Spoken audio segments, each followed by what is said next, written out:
Meus queridos alunos e queridas alunas, tudo bem? Tudo tranquilo? Espero que sim. Saudade de vocês. Então, não desista, sorria. Você é mais forte do que pensa e será mais feliz do que imagina. Estamos começando mais uma videoaula de geografia, logo após a vinheta.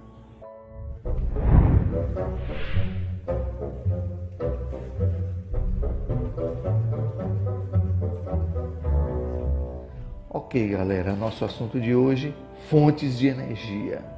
Você já tentou imaginar o que a redução do consumo de energia pode significar para a economia de um país?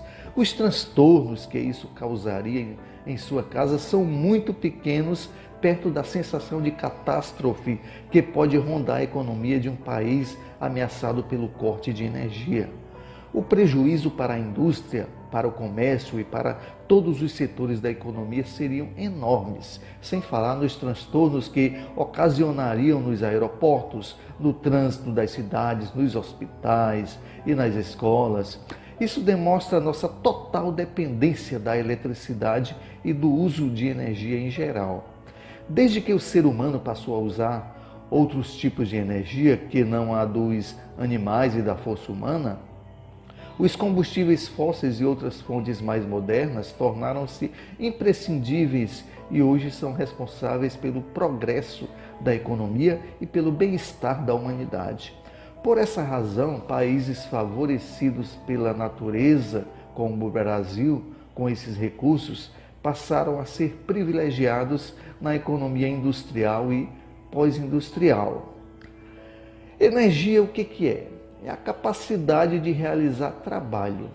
As fontes de energia naturais, também chamadas fontes de energia primária, são classificadas em dois tipos.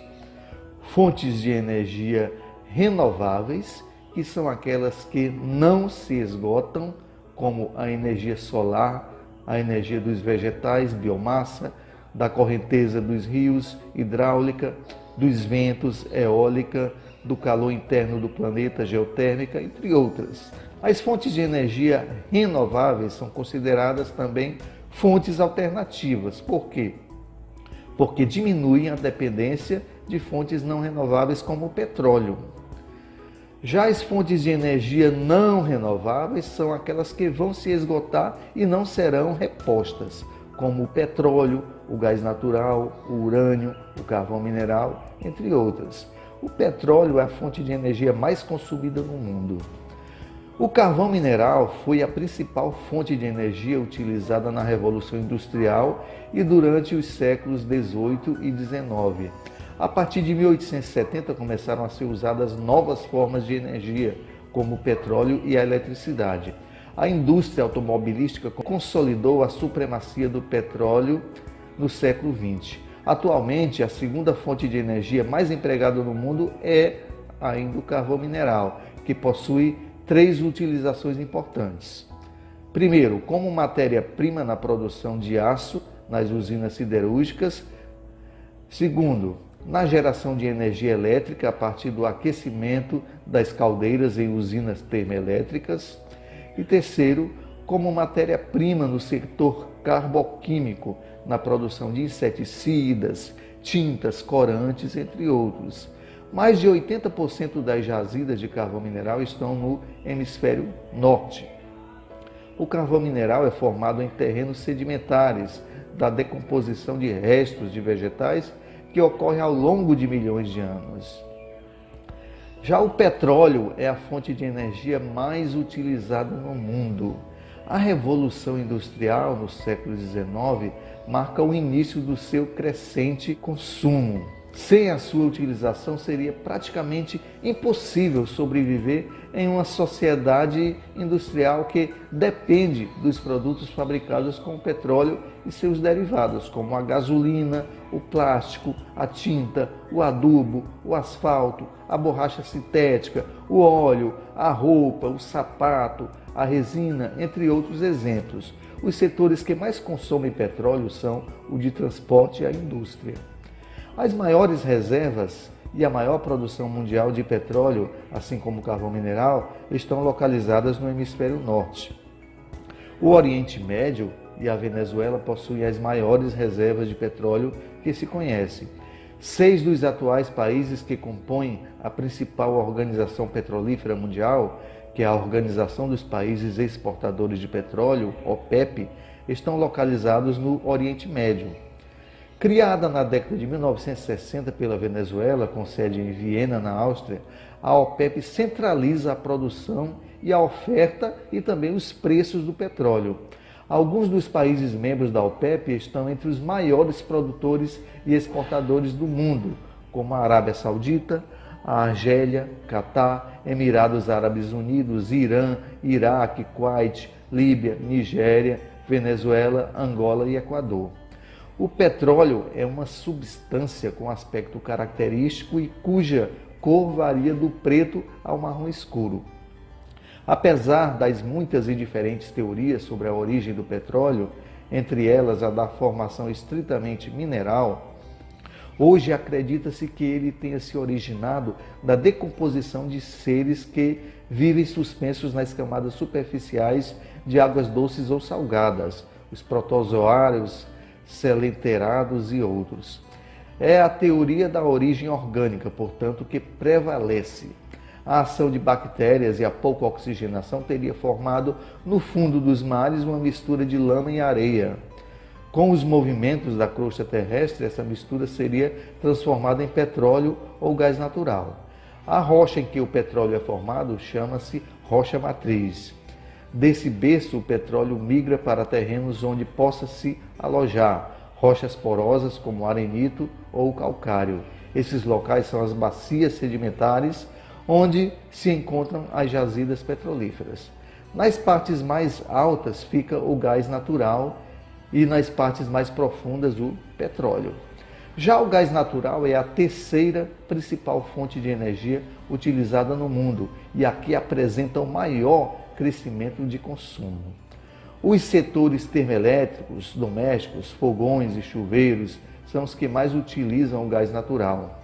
Esse combustível pode ser utilizado em residências, cozinha e aquecimento de água, na indústria, fornecimento de calor, geração de energia, matéria-prima, nos setores químico, petroquímico, de fertilizantes e redutor siderúrgico.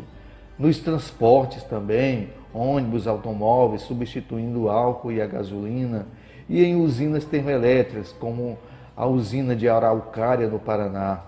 Já a energia elétrica, composta da eletricidade, pode ser obtida pela força da água, que é a hidráulica, pelo vapor da queima de combustíveis fósseis, as termoelétricas, e pelo calor produzido pela fissão do urânio no núcleo do reator.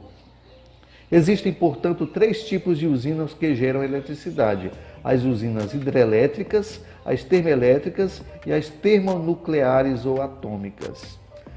Falando de fontes de energia alternativas, a busca de fontes de energia menos poluidoras, que sejam renováveis e substituam o carvão e o petróleo, tem incentivado inúmeras pesquisas. O biodiesel, por exemplo, é adquirido através de alguns vegetais que produzem óleos que podem ser utilizados como combustíveis para motores de ignição e combustão. O biodiesel tem características semelhantes ao diesel e é considerado um recurso renovável. O amendoim, a soja, as sementes de girassol, a mamona e o dendê são fontes de óleos vegetais dos quais se pode obter o biodiesel.